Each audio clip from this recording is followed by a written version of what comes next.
السلام عليكم ومرحبا بكم في قناة أجواء في المطبخ. جبت لكم اليوم وصفة تقليدية عصينية ألا وهي التزيريات. نخدموها بطريقة سهلة تجي طرية وذوب في الفم. إليكم مقادير الوصفة. في غيسبيو نحط 4 كيلات فارينة ممسوحين، نصيرهم، نزيد نحط نصف مغرفة صغيرة ملح رقيق، نزيد نحط مغرفة صغيرة معمرة فاني، نصير الملح باش العجينة ما تتقطعش. نحط كيلة منقارين، نستعملوا منقارين التوريق، نذوبها ونخليها تبرد ونحي الماء اللي من تحت. نزيد نحط 2 مغارف بيض، نخلطهم كامل مع بعض.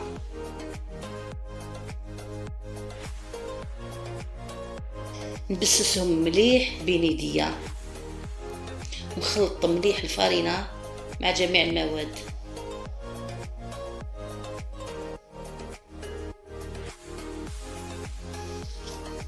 حتى تولي كما في الصورة.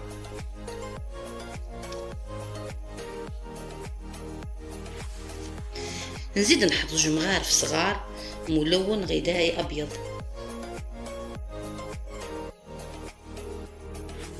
نفس الكيلة نحط ماء مخلط مع ماء الزهر ونفرغ ونبدأ نلم فيها.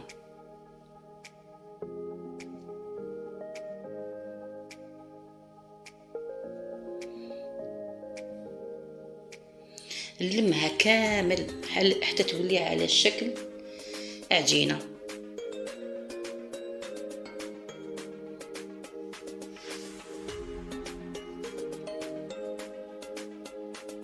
تكون العجينة شادة روحها مش طرية بزاف باش نقدر نخرجها في آلة التوريق.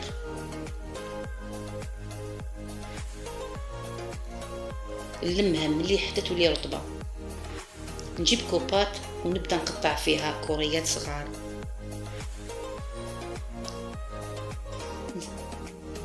نخدمهم مليح ونسقمهم حتى تولي على شكل كرة.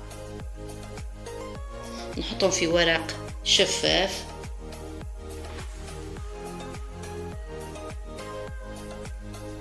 نغطيهم مليح ونحطهم في الثلاجة.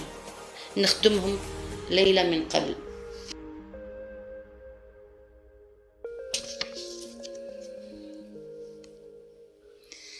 هذو مقادير العقدة.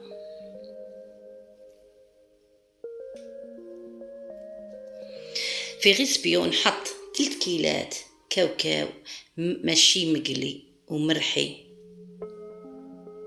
نرحو كي طعام، مع كيلة سكر كريستاليزي، مع نصف كيلة نواة كوكو.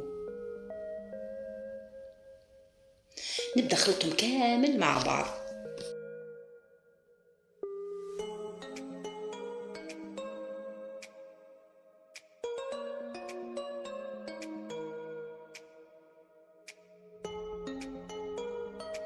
نزيد نحط قشور 2 حبات قارص، من أحسن اللون يكون أصفر، مع ملعقة صغيرة باني معمرة، مع مغرفة صغيرة خميرة الحلوى، مع مغرفة كبيرة زبدة. خلطهم كامل مع بعض.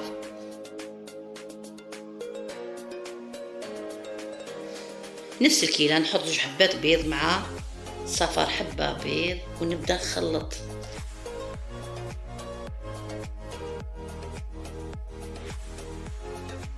نخدمها مليح بين يديا وانا ندلك فيها.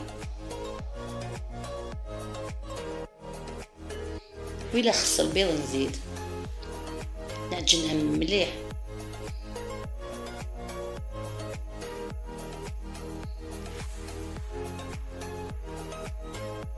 حتى تولي معسلة. تخلطوا جميع المواد مع بعض.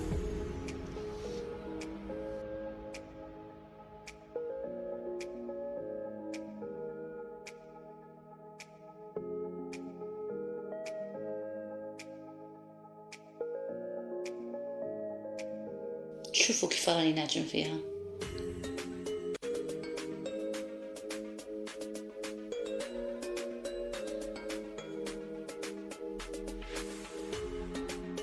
حتى تولي كيما في الصورة هكذا.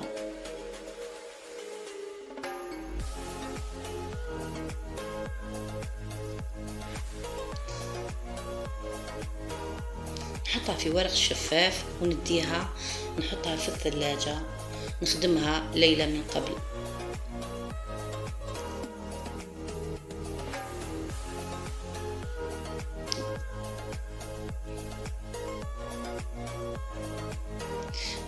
وزن العقدة 40 غرام. نبدأ نخدمه بالعشرة. نوزنوا العقدة هاي لك 40 غرام، نحطهم في طبسي ونغطيهم بورق شفاف. نكسل العجينة ونطبقها ونزيد نكسلها بالرولو ونعاود نزيد نطبقها.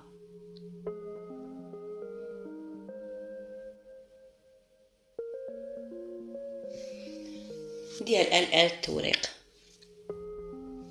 نخرجها في الرقم 3 ومن بعد نخرجها في رقم 5 ومن بعد نخرجها في رقم 7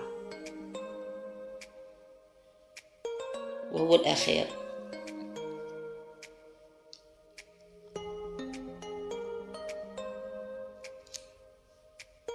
قطعها بطابع رقم 8 سنتيم،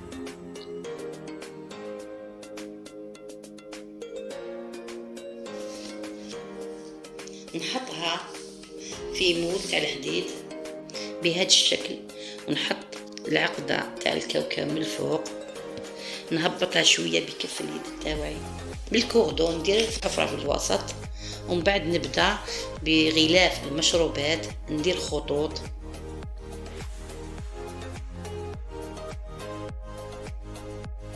ندير حبة لوز من الفوق ونزيد نعاود المرة الثانية.